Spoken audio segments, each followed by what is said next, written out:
বেগুন আর ব্রিকেট মাছের একটা অদ্ভুত রেসিপি। এটা রেগুলার রেসিপি, আপনারা হলেও এই ভিডিওটা একবার দেখো। আর এই রেসিপিটা বানাতে বেশি সময়ও লাগে না, আর খেতেও আবার খুব ভালো লাগে। তাহলে চলুন ভিডিওটা স্টার্ট করি। তার জন্য মাছের মধ্যে লবণ হলুদ দিয়ে ভালোভাবে এটা মেখে নেব।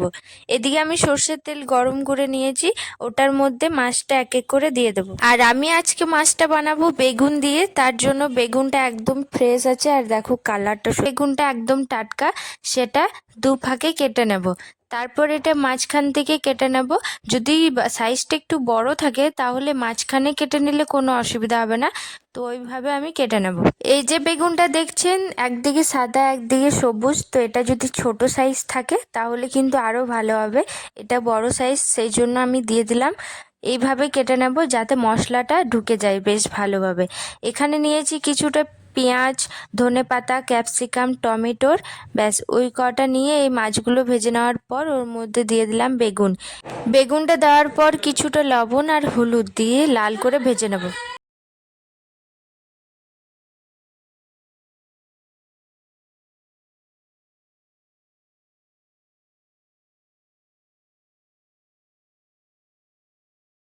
আমাদের বেগুনটা সুন্দরভাবে ভেজে নিয়েছি, এবার তুলে নেব। এদিকে আমাদের বেগুন আর মাছটা সুন্দরভাবে ভেজে নিয়েছি। এবার ওই তেলের মধ্যে হালকা তেল দিয়ে দিচ্ছি তেজপাতা, একটু জিরে আর দিচ্ছি একটু সর্ষে। তারপর দিলাম পেঁয়াজ, একটু ক্যাপসিকাম, আর হালকা ভেজে নেওয়ার পর ওর মধ্যে দেবো আমি টমেটো। ব্যাস ওটা হালকা নরম হয়ে আসলে আমি দিয়ে দেবো এর মধ্যে মশলা। তারপর মশলাটার মধ্যে দিচ্ছি লবণ হলুদ, ভালোভাবে মশলাটাকে কষে নিতে হবে যাতে কাঁচা গন্ধটা চলে যায়।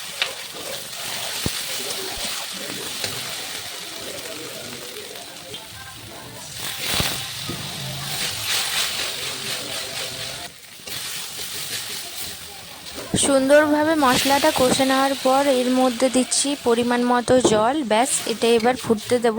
তারপর দিয়ে দেবো মাছ, ভেজে রাখা মাছ আর বেগুনটা দিয়ে হালকা ফুটবে, তারপর এটা কিন্তু নামিয়ে দেব।